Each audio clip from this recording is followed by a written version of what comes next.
A fase de cria, né, de forma bem resumida, né, é o período que vai do nascimento até a desmama do bezerro. A desmama do bezerro, ela ocorre normalmente com 7 meses, né? Eu corrigi poucos exercícios, vou corrigir todos, viu, pessoal? Então, assim, o que eu observei? Tem gente que falou que a desmama ocorre com 90 dias. Poxa, e não é. 90 dias vai ocorrer o quê? Vai ocorrer o decréscimo da produção de leite pela vaca. E aí o animal, para suprir as necessidades, visto que ele continuou crescendo, que ele continuou desenvolvendo, e a produção de leite diminuiu, ele se sente obrigado a começar a ingerir alimentos sólidos. E com isso, com essa necessidade de ingerir esses alimentos sólidos, ele vai complementar sua necessidade nutricional. Então, assim, eu vi que teve gente que falou assim, não, desmama ocorre com 90 dias. Não é com 90 dias, não. 90 dias ocorre a queda, a diminuição da produção de leite, mas não diminui, não desmama nesse momento. Só vamos desmamar ali com 7 meses. E um dos pontos também que ficou estranho, algumas pessoas responderam, outras pessoas não responderam, né? A questão da desmama, ela tem dois focos. Então, o ponto de vista de eu desmamar um animal pesado, né, que é um dos objetivos, né, é desmamar um animal pesado, e o outro objetivo da desmama é o quê? Eu dar condições da vaca, né, da matriz, se recuperar, quando eu falo recuperar, são suas reservas corporais, né, recuperar condição física para ela ter uma nova cria, uma nova lactação. Então, se eu não desmamar, se eu não der esse tipo de descanso para a vaca, ela vai parir magra, vai parir um bezerro, vai produzir menos leite. Ela possivelmente na outra lactação, na outra estação de monta, ela vai entrar em anexo e por aí vai. Vou ter vários outros problemas. Então, tem um ponto de vista do bezerro, que eu quero desmamar um bezerro pesado, e tem um ponto de vista da matriz. Se eu não respeitar a fisiologia da matriz, se eu não dar condições para elas, ela mesmo ela dando prenha, na outra estação de monta, ela vai emprenhar nessa, ela não vai emprenhar. Vai ser um animal que vai ter dificuldade de manter suas reservas corporais. Se ela emprenhar, ela vai parir um animal leve, um animal que terá um menor desempenho. Nós sabemos que o peso ao nascimento tem alta correlação com o peso da desmama, e o peso da desmama tem uma alta correlação com o peso de abate. Então, está tudo interligado. Se nasceu leve, desmama leve, e demora de chegar ao peso de abate. E o inverso é o verdadeiro também. Nasce um bom peso ao nascimento, um bom peso da desmama, abate precoce. Claro, então, assim, não era para complicar as respostas, mas eu quero, quando vocês responderem os questionários, vá na essência, vai no que tem que ser. Não precisa encher de coisinha, mas vai na essência. Fase de cria, é o período crítico da pecuária de corte. Por que é um período crítico? Porque tem uma alta taxa de mortalidade. Então, eu preciso ter esses animais, eles têm uma maior sensibilidade, eles têm um sistema imunológico mais frágil, eles precisam de um aporte sanitário muito mais controlado. Então, por isso que a fase de cria é uma fase crítica. Então, gente, o segredo da fase de cria é o quê? É o controle, o manejo sanitário. Na fase de cria, eu tenho que ter um alto controle sanitário para eu diminuir a taxa de mortalidade. E o segredo, acho que vai ter uma das perguntas, né, que eu falei aqui, quais os fatores que afetam a rentabilidade da fase de cria? É o índice de fertilidade, né? Né? Eu tenho que manter esse índice de fertilidade ali próximo aos 80%, tá ótimo. O índice de fertilidade nada mais é o que é. Quantas vacas foram cobertas, quantas ficaram prenhas, é o índice de fertilidade. Taxa de mortalidade, a meta é menor que 10. A meta é 5, mas abaixo de 10 está controlado. Né? Mas rebanhos pequenos, eu sugiro que tem que ser menor que 5% em rebanhos pequenos. Isso aqui é uma meta de menor que 10 para rebanhos grandes. Rebanhos pequenos, você tem um controle maior sobre a situação. Não é que é pequeno é mais fácil de controlar. Eu vejo assim, mas eu sou pequeno. Não. Se você é pequeno, você tem que ter seu rebanho mais controlado, mais nas mãos. Tranquilo? Outro ponto que não está listado aqui, mas possivelmente eu falei durante as aulas, e é importante anotar e complementar, porque se vocês focarem só nos slides e não focarem nos comentários, não vai ter o mesmo rendimento. Um ponto que não está aqui e vai influenciar no rendimento é o quê? É o peso de nascimento. O peso de nascimento desses animais está relacionado à condição física das vacas no momento da aparição. Por que o peso de nascimento? Porque o peso de nascimento é uma alta relação ao peso de desmama. E o peso de mama ao abate, já falei. Então, animais que nascem pesados, desmamam mais pesado. Então, também falamos que vacas que parem numa condição física melhor, elas têm uma melhor produção de leite e, consequentemente, também o colosso dela é mais rico. Tem até um gráfico, uma tabela que ilustra isso aí. Então, outro índice que vai interferir na rentabilidade é o quê? É o peso ao nascimento e a condição física das vacas no momento do parto. Tranquilo? Pode aumentar aí. Vou até aumentar aqui na minha anotação. Peso ao nascimento.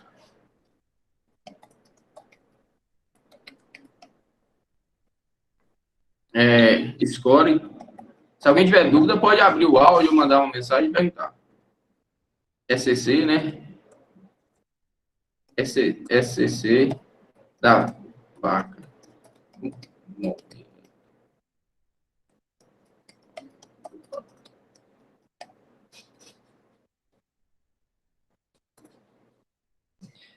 Vamos que vamos. Estou seguindo, é só uma revisão, viu, pessoal? Então, não vou ficar agarrando demais, não. Se tiver dúvida, pode parar e perguntar. Não se acanhe, fique tranquilo. Perguntem. Manejo da vaca. Acho que teve uma pergunta em relação a isso também. Manejo das vacas. Após o diagnóstico de gestação, que ocorre mais ou menos 30 a 60 dias, né? Após a estação de monta, não tem que agrupar as vacas cheias, né? Tá cheia. Formar um lote já, um lote das vacas cheias, para que ela que seja estabelecido uma nova hierarquia daquele lote. Tem produtor que toda hora ele está misturando gado, toda hora. Ah, não, vamos pensar, vamos. Quem tem maternidade, quando tem, né, que eu vejo que quem não trabalha, quem não tem uma maternidade na fazenda, de gado de corte, ele ainda está num nível mais amador, ele não está preparado, ele está deixando, porque hoje em dia, quando a gente trabalha com gado de corte, os números são números muito elevados. Então, 2%, 3%, 4%, 5% de melhora na eficiência reflete um percentual financeiro muito grande. Então, a gente tem que atentar a essas nuances. Então, o cara não pode deixar para fazer, formar esses lotes de vacas gestantes quando já for encaminhar para maternidade, não. Fez o diagnóstico de gestação, está cheia, já forma um lote, porque aí estabelece a hierarquia de forma prévia. Então, elas terão um tempo antes do parto para diminuir o estresse social. Quando necessário, também, né, fornecer suplementação mineral, um pasto de qualidade, suplemento, proteinado, isso aí é questão um ajuste nutricional. Então, por quê, pessoal? Porque normalmente elas mudam de passagem, mudam de cenário. Eu devo manter esses animais no ambiente que diminua ao máximo o estresse social, ambiental e nutricional. Cuidado. Há um problema de lotes muito grandes, né, de vacas cheias, acima de 350 vacas, é o manejo, né? Eu não posso, por que eu tenho que ter a maternidade? Fala aí para mim, pessoal. Por que eu tenho que ter um piquete maternidade? Por que eu tenho que ter um piquete maternidade? É só para eu ficar olhando? Hã? Como que melhora o manejo, Gabriel? Um piquete maternidade? Se for referir à data de nascimento, né, se for padrão ou homogêneo, você já pode acompanhar os nascimentos, tá mais próximo daqueles animais. Tem a possibilidade também, se tiver que ter uma atenção melhor com a dieta, né, se tratando de animais no leite. Agora, se tratando de animais de corte, também pode ter alguma atenção, algum fator. Se você consegue abranger mais os fatores variáveis, né, Cara, pensa só, pessoal. Tá na estação de parição, começou a parir bezerro. Aí eu tenho bezerro naquela manga lá de um lado, do outro lado eu tenho mais bezerro, mais vaca parindo. Eu não tenho controle, eu não consigo, é dificuldade de manejo. Eu tenho que estar com esses animais concentrados no lugar. Porque eu tenho que fazer, eu vou falar daqui a pouco, quais os principais manejos utilizados nos recém-nascidos. Corte e cura do umbigo, acompanhamento da mamada, ver se tem gerino no colosso, identificação do animal. Como que eu vou fazer isso se tiver tudo espalhado na fazenda? No curral não pode ser. Né, Gabriel? Ainda bem que você está falando, no curral não pode ser. Porque tem um problema sanitário, igual é o lugar mais contaminado da fazenda. Ninguém leva bezerro recém-nascido para o curral. Só quem não tem conhecimento. Ou então, se for uma emergência, né? O normal é não levar. Então, é fundamental eu trabalhar com maternidade, porque é facilidade de manejo. Hoje tem um negócio chamado operacionalidade. Coisa que eu resolvo com um vaqueiro, se eu não tiver a maternidade, eu vou precisar de 3, 4, 5 vaqueiros para acompanhar, porque tem uma vacada na manga, outra vacada na outra manga. Como é que vai acompanhar isso se tiver distribuído na fazenda? Ou se estiver muito distante. O cara precisa estar indo lá toda hora. Beleza? Então, assim, é uma questão de operacionalidade. Isso é uma questão de lógica. Alguém quer comentar?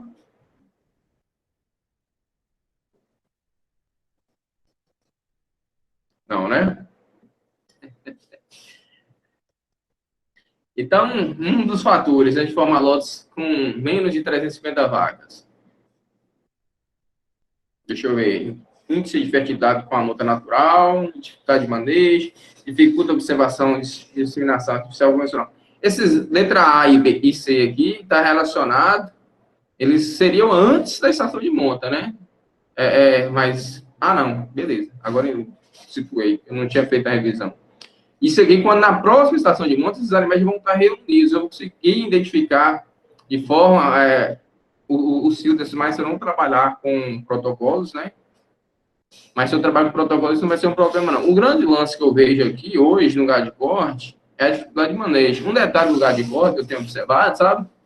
O lugar de corte está entrando num nível de tecnologia, tanto na questão de melhoramento genético, como na questão nutricional, que ele já está tão bom ou passando o gado de leite. O gado de leite, se ele piscar, vai ficar para trás em termos de tecnologia. O gado de corte está vindo com força. Por décadas, né? Nós sabemos aí que a avicultura e a suinocultura tem um trabalho mais avançado que a bovinocultura. Entretanto, a bovinocultura de leite, por questões de mercado, ela foi forçada a se modernizar. E a bovinocultura de corte tem caminhado muito nos últimos anos, tem avançado. Isso é muito interessante, muito bom. Então, manejo de vacas mojadas. O ideal, pessoal, já no diagnóstico de gestação, tá cheia, já vai para o pequeno maternidade. Se não for possível isso, questões de pastagem, de forragem, disponibilidade de alimento, eu já formei os lotes após o diagnóstico de gestação. Esses animais vão ficar prontos até a aparição. Mas 30 dias antes do parto, eu tenho que caminhar isso para o piquete de paternidade. Então, eu tenho que deixar esse piquete já separado, com a quantidade suficiente de forragem, uma forragem de boa qualidade. Tem que ser um piquete próximo à sede, ou, de preferência, um local de fácil acesso, porque senão não vai fluir direito. Aqui eu falei algumas características do passo maternidade, né? Primeira coisa, facilitar a visualização. Não adianta eu trabalhar num piquete de paternidade com capinhos ali de 1 metro de altura. Tem que ser um capim mais baixo, mais rasteiro, uma braquiária decumbe, seria uma ótima alternativa.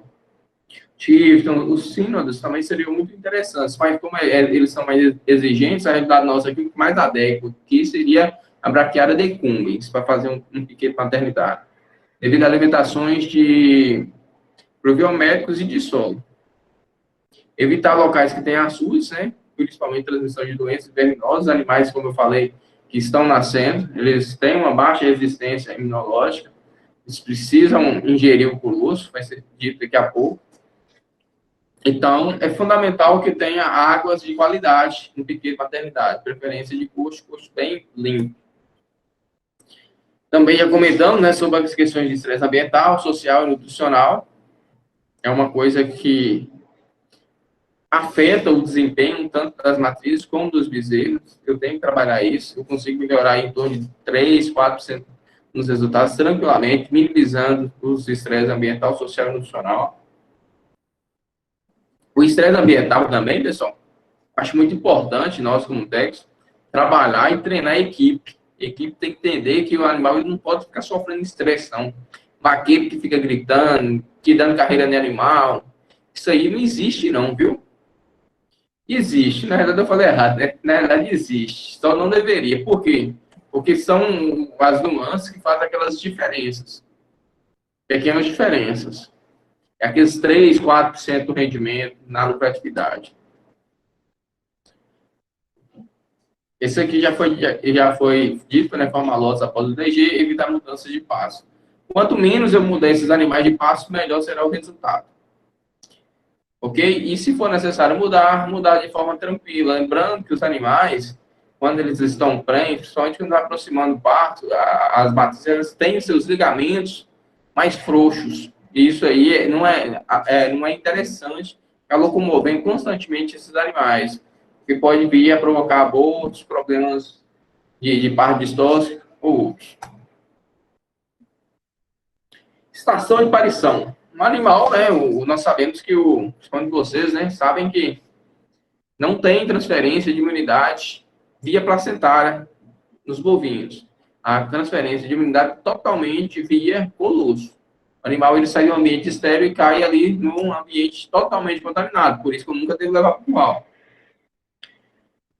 Então, se for necessário, tem gente que, na hora de escrever a resposta, ela meio que confundiu, né? Falou assim, ó, não é necessário desobstruir as vias respiratórias. Claro que é, mas eu devo fazer só se for necessário. Evitar ao máximo manejar os animais durante o nascimento. Eu tenho que verificar a ingestão de colosso, né? Isso é importantíssimo, principalmente nas 6 primeiras horas de vida, porque eles conseguem, essas imunoglobulinas, essas defesas, esses anticorpos, eles passam de forma intacta pelo trato digestivo do animal, né? São absorvidos de forma intacta. Então, melhora muito o desempenho desse animal. Aí tem a recomendação, né? Aplicar 1 ml de vermífugo, né? Pode ser ivermectina, se for necessário. Talvez se eu tenha um controle sanitário muito bom, não é interessante. Furar um umbigo e identificar a cria. Esses são os principais cuidados com recém-nascido no momento do parto, após o nascimento. Porque as fotinhas, né, ilustrando aí a questão das vias respiratórias, é importante eu não interferir nisso aqui, essa identificação, esse contato materno-filial, porque se eu ficar interferindo muito nisso aqui, pode ter um problema de rejeição da matriz, né, da vaca do bezerro. Todo mundo está careca de saber que o colosso é rico em anticorpos, deve ser ingerido nas primeiras horas de vida e ajuda na eliminação do mecônio, ou seja, tem uma função protetora, nutricional e laxativa. Tranquilo? Tá muito rápido? Eu tô indo rápido porque é muito conteúdo. Se quiser, eu diminuo o ritmo. Será que vocês estão aí mesmo ou eu tô aqui sozinho?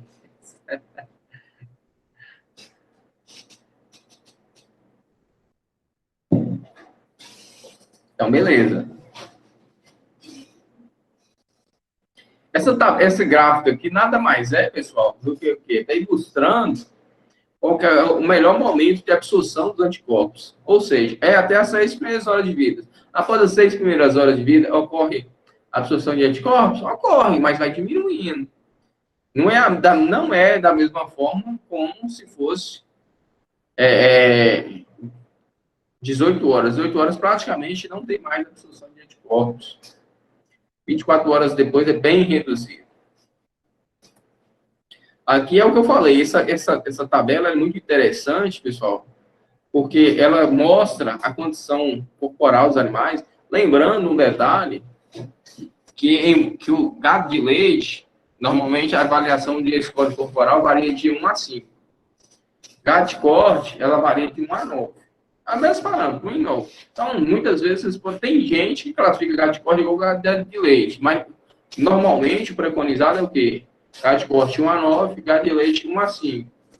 Aqui tem a condição aqui, ó, de condição corporal, né? 3, 4, 5 e 6. Seria a condição dessas vacas avaliadas. 6 seria mais ou menos um 3,5, se fosse de 3 a 5. Ou seja, animais com condição muito boas tiveram o quê?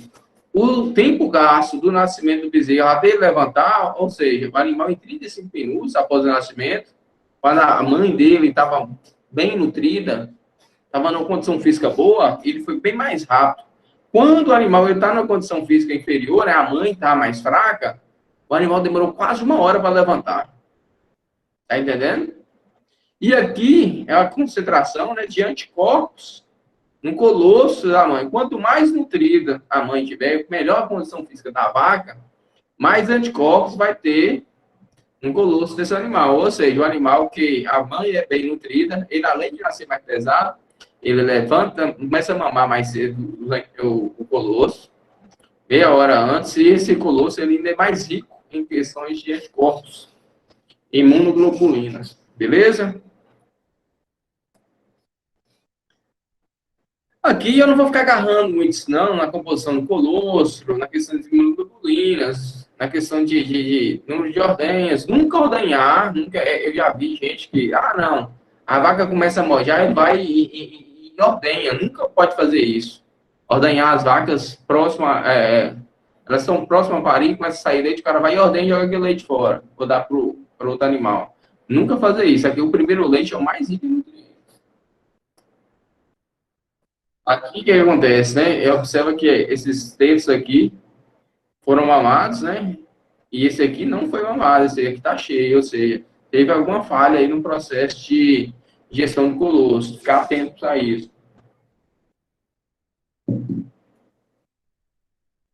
Caso observou que teve alguma falha, é fundamental a gente faz um direcionamento do bezerro para aquele mamo na mãe, ou a gente fornece esse colosso via mamadeira ou sonda. Então, chegou lá, o bezerrinho tá bem, tá com a barriga cheia, ele tá vistoso, tá ótimo. Agora, chegou lá, o bezerro tá desanimado, tá aqui na região do vazio, murchinho, assim, que não mamou o colosso, que ele não mamou, ele tá com fome. Aí a gente tem que intervir.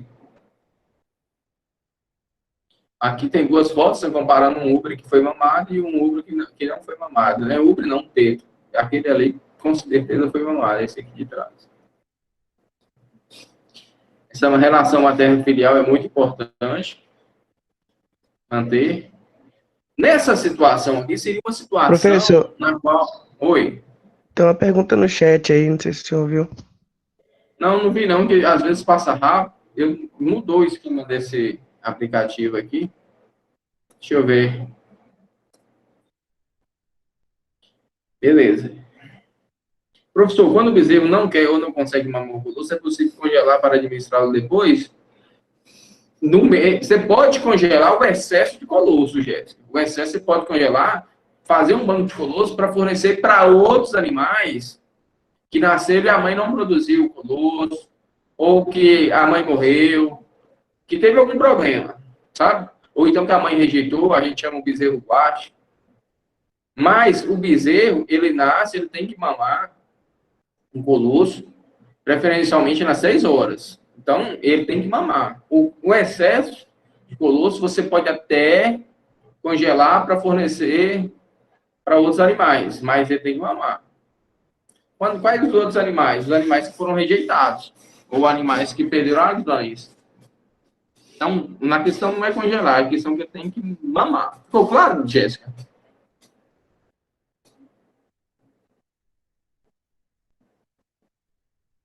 Beleza. Toninho? Oi.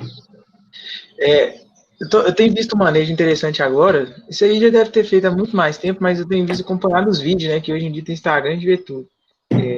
Os bezerros que, na verdade, assim, mães de corte que perderam os bezerros, na maioria das vezes sobram uma mãe ou outra ali que eles podem estar dando de mamar os bezerros, né? Aí eles tiram o couro do bezerro que morre, colocam sobre o outro para a mãe aceitar. Você já viu esse manejo? Já. Isso aí é um jeito, uma técnica que o pessoal utiliza, que pode ser feito também. Você pode pegar os restos placentários, né?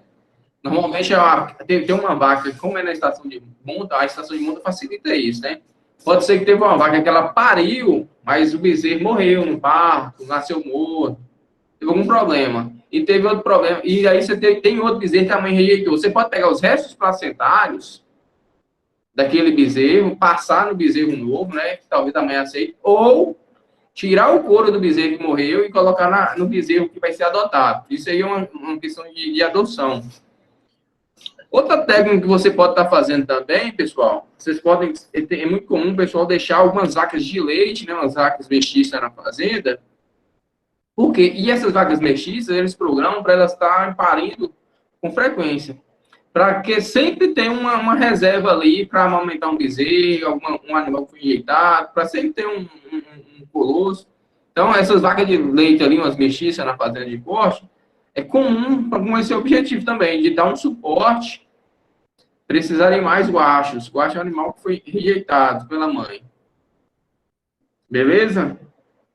Mas ótima contribuição, Arthur. Obrigado. Professor, no caso de bezerros que não conseguem ingerir o colostro, as formas alternativas que você usa para tratar desse bezerro após os primeiros dias? Ó, na realidade, não é nem dias. Se o animal ele não conseguir ingerir o colosso nas primeiras horas, ele já é um animal que ele vai ser o fundo do coxo. Vai ter um desenvolvimento lento, vai ser suscetível à doença. Ele começa a ser um animal problemático. Eu tenho que resolver isso nas primeiras horas. Caso o animal não ingerir o colosso nas primeiras horas, eu vou entrar com a sonda ou uma madeira. Entendeu? Eu ia até mostrar ali no slide ali. Tem animais, exemplo, no Brasil tem um teto muito grande. Então, indo do Brasil, mestiço de Gi, tem um teto muito grande. Às vezes o bezerro não consegue pegar aquele teto muito grande. Não é um problema. Vaca nelosa não tem isso. Os tetos da vaca nelosa são muito apropriados. Então, às vezes, eu preciso levar esse animal no curral, né? Amarrar a mãe, ou então, às vezes, a vaca, ela, a matriz mais arredia, temperamento mais difícil. Inclusive, já fica a dica na sugestão: animais de temperamento difícil devem ser eliminados do rebanho. Não tem isso, mas é bom, não. Não é, mas é bom, não. O animal, ele é bom, ele não é bom. Não tem isso. Ele faz isso. É como você ter um funcionário que trabalha muito, mas é problemático. O cara tem que ser bom por completo, da mesma forma que os animais. Então, a recomendação é que elimine isso. Mas se tem lá, e essa situação já existe, tem implantado. Se for necessário, coloque a fêmea no tronco, né? Tem até uma foto aqui. Coloque a fêmea no tronco e acompanhe, né, a mamada. É outra alternativa aqui também, auxiliar o bezerro a ingerir o colosso. Mas o colosso tem que ser ingerido o quanto antes possível, viu, Breno? Não posso deixar para o outro dia, não. Tá vendo? Esse aqui é um teto muito grande, difícil o animal pegar. Às vezes não consegue pegar. E para você fazer um acompanhamento desse, principalmente animais equinos, que tem um temperamento mais arredio, aí, às vezes, eu preciso levar para o curral para pôr esse animal no tronco e acompanhar a mamada. Tá vendo? O animal da teia que passar do laço. Para questões de segurança. Isso aqui, ó, não eu devo auxiliar, ajudar. Posso fazer isso no campo? Posso fazer isso no campo, mas no campo é mais perigoso. Principalmente em dias frios, né, os bezerros ficam mais lentos. Talvez, assim, principalmente em regiões mais frias, eu preciso fazer esse acompanhamento mais frequentemente. Outra situação aqui, ó, pessoal, tá vendo uma vaca enorme, não tá vendo os animais zebuínos, eles são mais redios, tô no passo, o animal não tá passado a peia, não tá passado o laço, e tem aqui alguém acompanhando a mamada. Por que ele está fazendo isso? Porque ele conhece a vaca, sabe que é um animal tranquilo, mas eu não recomendo vocês sair fazendo isso aí de forma aleatória, não, viu? A não ser que você já tenha muita experiência. Com o tempo, se a pessoa se sentir segura, mas possivelmente essa posição que essa pessoa está aqui, ela tem grande chance de levar um coice. Viu? Funções do materneiro. O materneiro é o camarada que vai acompanhar os animais, né, a estação de nascimento. Visitar a maternidade no mínimo 2 vezes ao dia, eu recomendo 3 vezes no pico. Observar o bezerro, os seus bezerros recém-nascidos estão ingerindo o colosso, né? Como é que está o flanco desses animais, eles estão deitados, o vigor desses animais. Então, o materneiro tem que estar acompanhando, tem que ser um cara atento. Eu não posso pegar um cara que é desligado. Tem que ser um cara que vê os detalhes.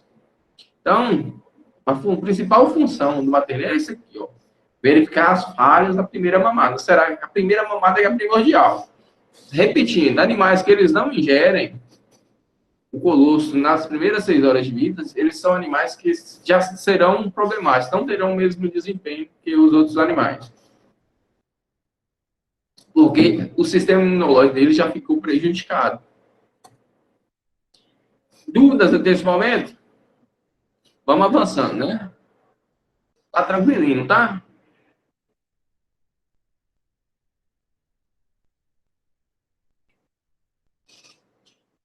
Quais foram as metas na fase de cria? A fase de cria, a minha meta era o quê? Era desmamar, diminuir a mortalidade, né? Isso aí é um fato, diminuir ao máximo o índice de mortalidade, aumentar, ter o maior número de bezerros possíveis desmamados, e esses bezerros devem ser desmamados o mais pesado possível. Normalmente, essa apartação, a desmama, né, ela ocorre por volta dos 7 meses de idade do animal. Aí depende muito do sistema da fazenda, mas é por volta disso aí. Ideal que esse bezerro ele tenha ali entre 6 a 8 arrobas. Metas na fase de cria. Principal meta é desmamar bezerro pesado, 7 a 8 meses de idade. O que são fazendas de cria? Fazendas de cria são fazendas que produzem bezerros para comercialização. São produtores de bezerros, eles vendem bezerros. Por que realizar a apartação? Já foi dito, a apartação deve ser realizada para favorecer, principalmente a apartação deve ser feita para favorecer a recomposição física da fêmea. Deixa eu ver a pergunta de... Como estabelecer um plano de mensuração dos dados zootécnicos nessa fase? Porra, pergunta bonita, viu? Me explica aí melhor, Arthur. Abre aí o áudio e fala aí. O grande... Pode falar. A minha dúvida, na verdade, é o seguinte: uma vez que a gente estabeleceu, por exemplo, uma maternidade na propriedade, já é uma melhoria para estar tendo atenção com os nascimentos. Eu queria saber, assim, como é que a gente planeja obter aqueles dados, por exemplo, de peso a nascimento, o tempo de desmama. Como é que eu estabeleço, dentro da organização da fazenda, conseguir mensurar esses dados? Na realidade, você tem que estabelecer suas metas, né? Isso aí você pode fazer até num caderno, não precisa um software complicado. Porque se você tiver um software que te dá muito trabalho, não rola. Eu gosto de trabalhar ali com planilha de Excel. Na planilha de Excel eu coloco todos os meses, dependendo, eu posso colocar os dias, né? Eu gosto de trabalhar com meses. Aí eu coloco a previsão, a estação de nascimento. Dentro da estação de nascimento, você começa a colocar parâmetros. Qual que é o peso ideal? E depois você vai colocar o peso obtido. Você tem que ter um parâmetro, que é a sua meta, e o peso obtido. E aí você vai acompanhando. E isso aí você vai ter várias as suas metas. Sua meta, exemplo, você planeja a sua recria para quantos meses? 24 meses ou 12 meses? Aí você vai colocando os parâmetros de tempo e de peso. Só que aí, dentro dessas metas suas, você tem que colar estratégias. E você tem que ter, eu gosto muito de Excel. E para mim, o técnico não sabe mexer com Excel hoje, ele não sabe nada. Mas você pode fazer isso no caderno também, sem problema nenhum. Você pode fazer planilhas à mão, né? Faz ali, imprime na papelaria, na copiadora, qualquer lugar, imprime as planilhas e vai fazendo aquele acompanhamento manual. Eu gosto de planilhas de Excel que coloco tudo automático. Aí você pode ter, assim, uns parâmetros. Né? Se ficar abaixo da meta, fica vermelho. Se ficar acima da meta, fica azul. Se ficar dentro da meta, verde. Não sei. Excel permite muita coisinha assim. E aí você vai acompanhando. Oi, pode falar? Desculpa. A frequência de coleta de dados, por exemplo, no caso, peso de nascimento é no dia que nasce, mas aí, vamos supor, na cria ainda, a gente pode fazer a coleta de dados durante o primeiro mês, a cada 2 semanas. Como é que seria essa frequência de... Quanto menos você mexer com os animais, melhor. Quanto menos você mexer com... Você vai fazendo um acompanhamento visual. Se você notar que está tendo algo de errado, você interfere. Mas, normalmente, se você fornecer na fase de cria, não existe um grande problema. Se tiver um passo, se tiver um suplemento, só um passo de qualidade, você consegue mamar bem esses animais sem problema nenhum. Na cria não vai ser um grande problema. Mas se você sentir a necessidade, você pega, por exemplo, uns 20 animais do lote de 300, uns 20 que representam o rebanho e pesam ele. Não precisa pesar todo mundo, não. Você pode escolher, tipo assim, 20, 50 animais, dependendo do tamanho do seu rebanho, Estão me escutando? Ah, tá. É que a imagem travou. Beleza. Acho que caiu, foi o do computador que caiu a internet. Não, beleza. Aí você pega um rebanho ali, se o rebanho tem 500 animais, pega um representativo de 50. Já deixa esses animais ali, 50, 20, 10, dependendo do tamanho do seu rebanho, e eles vão, pode ser um parâmetro seu. Aí você vai sempre trabalhar com parâmetros desses animais. Vão pesar eles, não precisa pesar todo mundo. Mas na fase de cria, eu acredito que se acompanhar de forma visual mesmo. Evitar problemas sanitários, se o animal está magro, se tiver algum problema, vai ser problema sanitário. Talvez você vai ter que entrar com vermífugo, com vermiculação estratégica, com suplementação de vitaminas, por aí vai. Mas não vai ter um grande problema. Deixa eu voltar para a sala de aula aqui, meu computador perdeu o sinal. Acho que minha secretária desligou minha internet ali. Ficou só no celular, mas sem problema. Vou passando aqui a tela conectada de novo. Então, vamos seguir. Ficou claro, pessoal? Ficou claro, Arthur? Ficou sim. Obrigado. Beleza. E aqui eu coloquei, né, algumas metas na fase de cria. Na meta da fase de cria, você tem que desmamar bezerros pesados, né, 7 a 8 arroba, 7 a 8 meses. Por que eu tenho que desmamar bem? Vocês lembram que eu falei que o peso da desmama tem alta correlação com o peso de abaixo? Por quê? Porque se você desmama com 8 arrobas, pessoal, você desmama com 8 arrobas, 8 arrobas significa a metade do peso do animal, galera. Normalmente a gente vai bater esse animal com o quê? Com 16 arrobas? 18? É quase a metade, dependendo do seu sistema de produção. Se você abater animais mais leves, a fase de cria representa quase 50% do peso de abate do animal. Então, é uma fase que eu tenho esse cuidado. Mas tem que ter um cuidado. Principalmente o segredo da fase de cria é o manejo sanitário. Se eu não der atenção para a parte sanitária, para a condição das matrizes, eu vou vacilar. Essas outras aqui eu já até respondi aqui, essas outras alternativas. Vocês não estão visualizando meu computador mais, né? Desconectou. Mas agora acho que eu já consigo voltar para a sala de aula.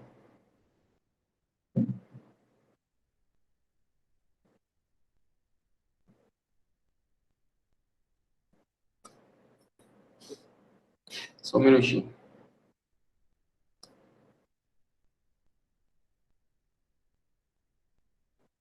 Ok.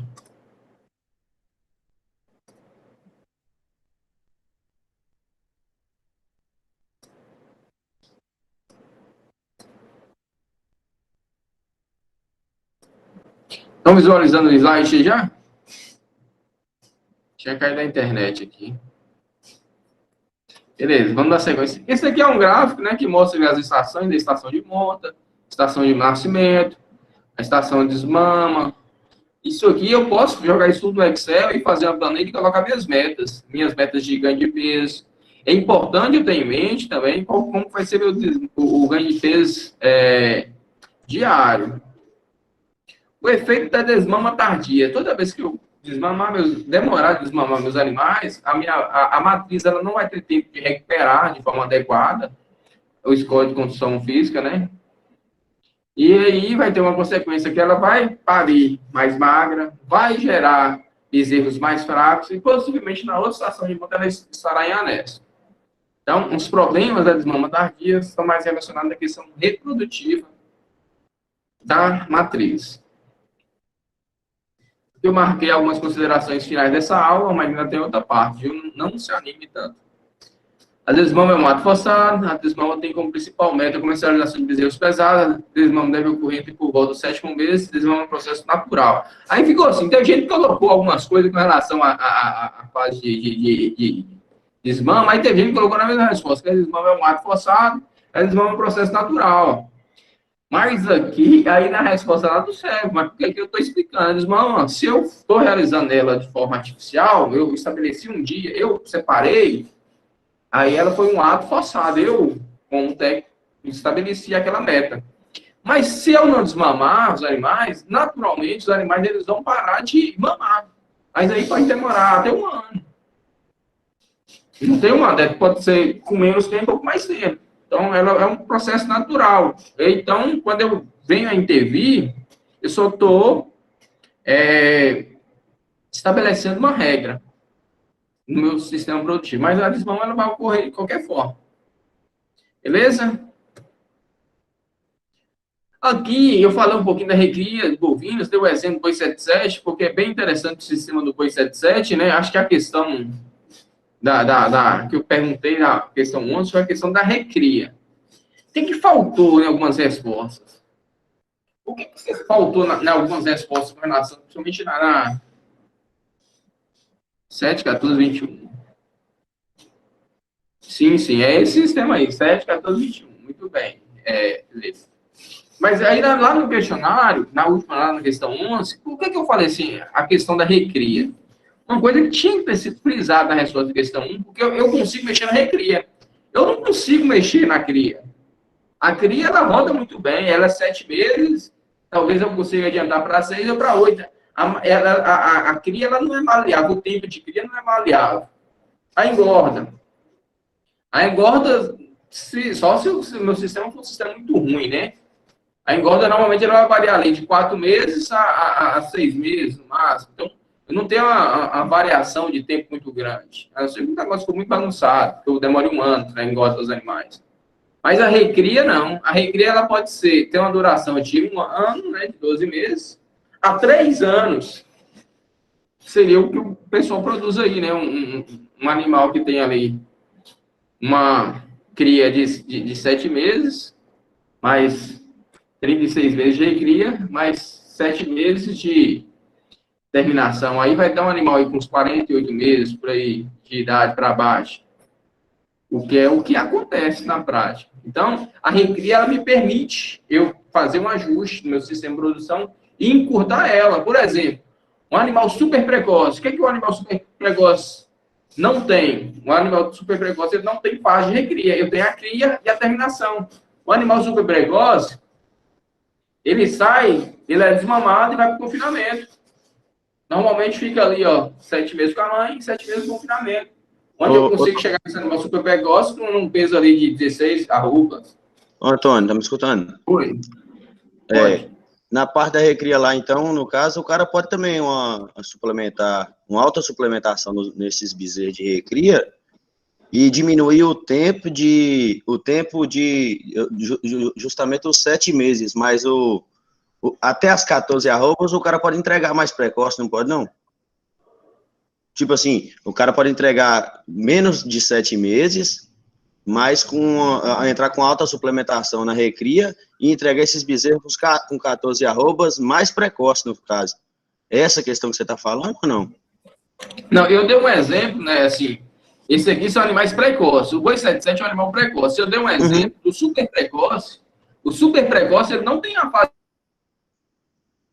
cria e engorda, ou seja, animal de 14 meses. 14 meses a gente coloca nesses animais em média 15, 16 arrobas.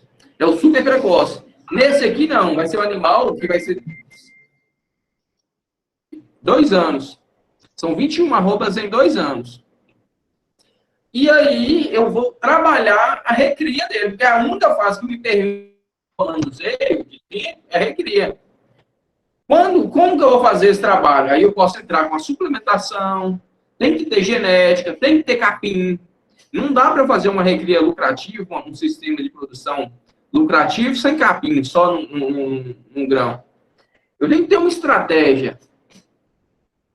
Hoje em dia compensa eu estar fazendo a suplementação demais. Eu tenho que suplementar. Quem não está suplementando, não está vacilando. Não, para tomar um milho e a soja da casa, meu amigo. Contrate um técnico competente que vai converter isso aí em outro produto. Vai entrar com caroço de algodão, um farelo de algodão, vê aí a polpa cítrica, como é que tá, o preço, como substituto do milho. Tem que ter várias outras alternativas, tem a casquinha de soja, que é um alimento energético. E aí o técnico ele vem buscando alternativa para dar viabilidade. Mas o cara não pode desacelerar o sistema em função de preço. Quando eu tenho uma dificuldade, eu caço uma saída para superar aquela dificuldade. Agora é a hora que o pecuarista tem que acelerar os animais, Porque tem que entregar. O preço está garantido, o preço alto até maio de 2021. Depois de maio de 2021, corre o risco de ter um início de queda do preço da arroba do boi. Por que está garantido? Porque a Bolsa de Futuros garante isso, foi o dito na primeira aula. Então, é hora de acelerar. O boi 77 é muito interessante. Daniela está perguntando, professor, nessa fase... Apagou rapidinho a mensagem, deixa eu ver aqui. Professor, essa fase de ciclo curto, no caso, só dá para trabalhar com animais precoces? Não é assim, o ciclo curto, quando eu trabalho com animais de ciclo curto, né, por exemplo, o boi 77 é um animal de 2 anos. 2 anos vai dar 21 arroba, é um animal precoce. Só que eu só consigo fazer esse animal precoce, Daniela, se esse animal tiver uma genética que responda a isso. Ele precisa ter uma genética que responda, ele precisa ter uma manejo nutricional, tanto de suplementação, como de pastagem, que responda bem a isso, e eu preciso de manejo sanitário. Além disso tudo, eu preciso de ter uma operacionalidade que funcione de forma adequada na minha fazenda. Quando eu falo operacionalidade, também eu quero dizer que são técnicos, quando eu falo técnicos, não só os veterinários, agrônomos, zootecnistas, mas também a questão dos vaqueiros, a galera comprometida com o sistema e acredita no sistema. Aí a gente consegue bem. Se exemplo, não adianta eu fazer o melhor manejo nutricional e meter lá os animais mestiços. Animal que não vai ter uma resposta genética. Por exemplo, que na nossa região tem muito animal anelorado, animal branco. É o caso do cara que coloca ali na vaca de leite um tabapuã ou um Nelore para vender o bezerro branco. Aquele bezerro branco ele não tem uma resposta exata. Vai ter uns que vão despontar, vão responder muito bem a fase de cria, e vai ter outros que vão atrasar. Por isso, quando a gente fala de trabalho em rebanhos que não tem uma homogeneidade genética, daqui a pouco tem animais que estão com GMD, um ganho mediário, lá em cima e outros lá embaixo. Aí eu não consigo entregar um lote inteiro, não consigo vender um lote inteiro. Eu só vou ser obrigado a vender aos poucos meu lote, porque eu não tenho uma resposta esperada. Ou seja, merece comer bem quem tem capacidade de responder a genética. Não adianta. Tem animal que você vai ficar lá na fazenda 10 anos, ele não vai ganhar peso, e é o que mais comum. É igual, tem gente, não sei, todo mundo tem uma amiga que quer ser, que come igual um desvairado, não tem? Tem animal que é desse jeito. Esses animais não servem para o rebanho. É mais ou menos isso, viu, pessoal, que eu queria falar sobre o boi 77. E aqui, nos slides, tem aqui, né, falando a questão da variação. É a única fase que eu consigo avaliar. É isso que tinha que ter na resposta 11, Daniel. Que a recria é onde eu consigo mexer. Ela tem uma variação de 12 a 36 meses. Na engorda eu não consigo mexer tanto e na cria também não. Mas na recria, ela é fundamental para eu diminuir o ciclo de produção. Fazer um ciclo virtuoso. Beleza? Então, nada mais é que o boi 77 é isso aqui, ó. São 7 arrobas em cada fase, né? 7 arrobas na cria, 7 arrobas na recria e 7 arrobas na engorda. Aí eu, na fase de cria, 8 meses, na recria, 12 meses, e na engorda, 4 meses. Ou seja, 21 arrobas em 24 meses. É um sistema... É difícil de fazer? Não é. É simples. A gente consegue, muita gente tem feito. Não é uma tecnologia. Quem não fizer, tá fora. Esse processo que a gente está passando hoje, na pecuária de corte, está forçando, se vocês observarem, a carne que a gente tem comprado, mesmo aqui na nossa região, já tem sido uma carne de melhor qualidade, uma carne mais macia, porque estamos abatendo animais mais jovens. Animais mais jovens têm uma carne melhor, mesmo sendo Nelore. Isso é um fato.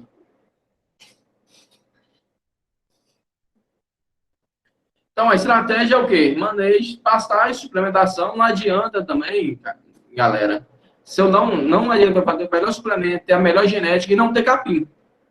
O pessoal tem pecado muito nessa questão de formação de pastagem. Tem formado pastagens de forma equivocada, de forma errônea. Aí o cara forma pastagem, o pasto dura 2 anos no máximo, 3 anos no máximo. Ele tem que formar de novo, passa a cultura perene, tem a durabilidade de 20 a 30 anos. Só que eu preciso manejar de forma adequada. Ele precisa passar por um processo de formação como se fosse uma cultura. Se eu não tratar o pasto como uma cultura, eu não vou profissionalizar. Aí eu posso ter a melhor genética, eu vou ter que fazer um investimento alto em suplementação, porque eu não trato o pasto como cultura. Eu te garanto, o investimento em suplementação paga uma formação de passagem bem feita. Então, não estou falando que não deve suplementar, eu estou falando que a gente deve buscar formar uma passagem bem feita e suplementar de forma adequada, porque suplemento é caro. Então, é uma forma de diminuir gastos com suplemento, é o quê? Fazendo boas pastagens e passagens duradouras, de qualidade. Beleza? Aqui tem as metas, né, de GMD, né, que é o ganho médio diário para cada fase. Abate é o normal, né, 4,5 anos, quando eu tenho uma recria de 3 anos, né. Normalmente, toda seca, esses animais perdem peso, é o famoso boi sanfona, né, ganha peso nas águas, perde na seca, ganha nas águas, perde na seca. Isso aí não avança, isso aqui é o ciclo desastroso, né. A gente tem que focar num ciclo virtuoso. O ciclo virtuoso tem um ganha-ganha, não tem esse perde aqui, não. Vocês estão vendo? Não estão vendo? Eu mudei de slide aqui, não passou, não. A internet caiu de novo. Mas, enfim, como eu disse, né, no ciclo virtuoso, a gente ganha nas águas e ganha na seca. Nas águas a gente ganha mais, na seca a gente ganha um pouquinho menos. Aí é um ganha-ganha. No ciclo desastroso, tem o quê? Um ganha nas águas, perde na seca. Ganha nas águas, perde na seca. Isso não existe isso mais. Quem trabalha dessa forma, ele está fora, ele não é profissional. Pode falar. Não estou escutando, não, Felipe. Alguém quer falar, pessoal? Vocês estão me escutando? Sim, nós estamos escutando. Não, beleza. Porque minha internet é do computador, caiu de novo, mas o celular tá firme e forte. Eu, para dar aula, estou entrando 2 vezes, né? Uma pelo celular e uma pelo computador. No celular eu deixo pelos dados móveis e no computador eu deixo pela Wi-Fi. Para garantir, né? Tá fácil não. Mas, enfim, galera, o que eu tinha para falar para vocês era essa revisãozinha aí. Tudo isso a gente já viu, né? Mas o gargalo da pecuária nacional é a fase de recria, onde a gente pode manipular, pode trabalhar. As principais estratégias para eu trabalhar a recria de forma adequada é o quê? Genética.